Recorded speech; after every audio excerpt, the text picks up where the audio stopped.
এক সুন্দর প্রাকৃতিক দৃশ্যের মধ্যে আমরা অবস্থান করছি। আমি এখন অবস্থান করছি সমসপাড়া, আত্রাই উপজেলার সমসপাড়ায়। দেখছেন খুব সুন্দর প্রাকৃতিক দৃশ্য।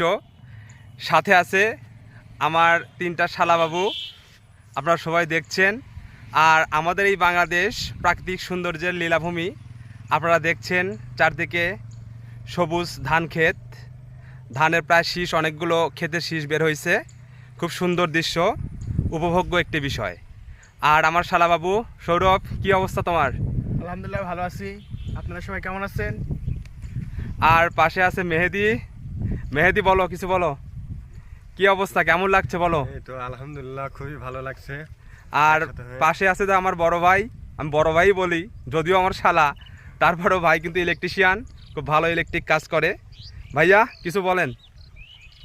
আমরা ঘুরতে এসেছি, অনেক মজা করতেছি কয়েক ভাই মিলে, আলহামদুলিল্লাহ। যাক, খুব ভালো লাগতেছে। আজকে অনেক দিন পর কাজের ভিড়ে আসলাম শ্বশুর বাড়িতে।